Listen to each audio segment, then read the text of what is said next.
Hello, and that was Millennial Pause, and welcome to this video now. So in this video, I kind of wanted to talk about the importance of allowing yourself to be alone and falling in love with yourself, right? Let me adjust myself here because I'm a little uncomfortable. But I want to talk about it because I feel like so many people just have this like inherent fear of being alone. And, oh my God, I feel lonely. I feel like I don't have anybody. I don't got nobody to talk to or whatever. And, that's fair. That's definitely a fair feeling, right? I think it is important to have people in your life and, let me adjust myself real quick here. People in your life and stuff like that you can't talk to. However, I do think that in order to really foster healthy relationships with people, and in order to have the healthiest relationship with other people that you possibly can, you have to have a healthy relationship with yourself first. So part of the problem with people having this fear of loneliness is, honestly, it can stem from a number of things. Fear of abandonment, for example, can be one thing. It can be a fear of dying alone is another thing that a lot of people are afraid of. But something that it can also be, and I feel like perhaps this is something that affects more people than I think people realize, is you don't really like being within your own company. So let me repeat that. You don't like being in your own company, right? So it's this like, not necessarily a fear, but it's like when you're on your own, you feel like, what do I do? Right? It's what makes it agonizing is like, you don't know how to be on your own. It is fucking hot in my room. Holy fuck. Sorry, I had to complain about that for a second. It is approaching summertime, but anyway, the fear of being alone and not wanting to be alone and all of that, part of it is not really knowing how to be alone and not having a love of yourself. Because, and I understand this because I definitely struggled with that for a long time. But I've gotten to a point now where I have fallen in love with myself. And I know that sounds incredibly narcissistic. Like I'm full of myself. But that's not to say that like, I love myself. I don't need anybody. And like everybody else is like nothing compared to me because it's me land. No, that's not what I'm saying. What I'm saying is I've fallen in love with who I am. Right. And that took a long time for me to get to this point. And it takes a lot of work to get there. But I think it's such an important thing to work on because truly speaking, I know it's a cliche and people say it all the time. You hear it, ad nauseum. People always say, how can you love another person if you can't love yourself, right? Like a lot of relationship coaches that you see on YouTube, for example, will tell you this kind of thing. Like, you can't really have a healthy relationship with another person if you can't have a healthy relationship with yourself. And there's a reason why they say that, because it's very true. You have to fall in love with the person you are first, because otherwise what you're really doing is you're using another person as a crutch. You're basically using another person so that you don't have to deal with yourself and you don't have to be alone with yourself.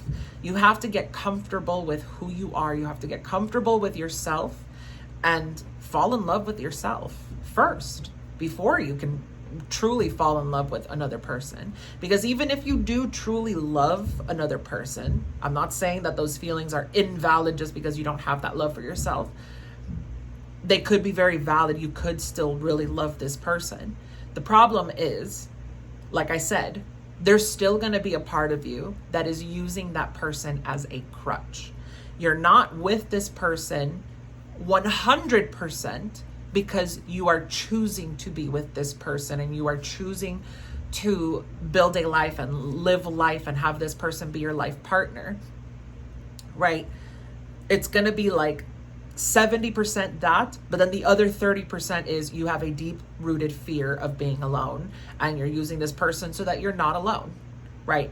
And that's not healthy, because that creates a situation where you can be too dependent on that person. And the minute that there's any kind of conflict in the relationship, you start freaking out and your anxiety goes through the roof, because you fear that this person is going to leave you or something, whatever. And unfortunately, this leads to a lot of self-sabotaging, but it doesn't have to be that way, right? If you can be okay with being by yourself, if you can fall in love with yourself and fall in love with who you are as a person, it's so much easier to deal with those situations, because you have in your mind, listen, I love this person and I would love to have this person be a part of my life and be my life partner. But if we're not compatible, I'm also okay with being on my own, because I love myself. I love being with myself. I love my own company, right? You have to get to that point where you love your own company. Because the point of a relationship, a lot of people have it's a very subjective thing, right? First and foremost, let's full stop. It is the point of relationships and what they're meant for is a very subjective thing, but there is one common thing, right? It is choosing to be with that person because they're supposed to complement your life, right? They're supposed to add to your life. And the reason why so many people have failed relationships is because they're getting into relationships where it's not necessarily that the person is adding to their life. It's more they are filling a void of some kind in the person's life, right? This is why you have to be comfortable being alone, and you have to find comfort in that. One of the best, I'm going to make a whole separate video on this subject that I'm about to say, but I just want to point it out real quickly. You have to get comfortable with the uncomfortable parts of life. That is very crucial to living a more authentic and more, honestly, happier life.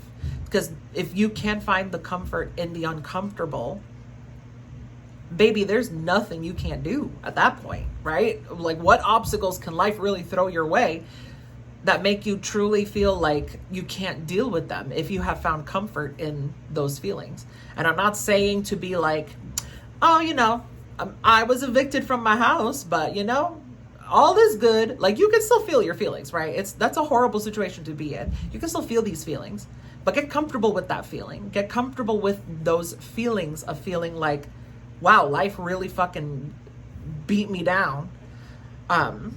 Because when you get to that point where you're comfortable, I guess I won't make another video. I guess I'll talk about it in this video. It's just like, I don't know. I felt passionate to talk about it.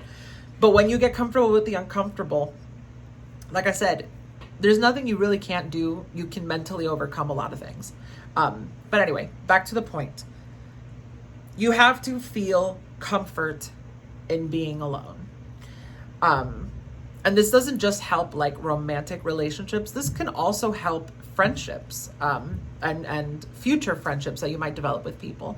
Because if you live a life where you feel so comfortable within yourself and you have found that love for yourself, you will be more authentic because you've fallen in love with your authentic self, right? So that's why it's so important to do that.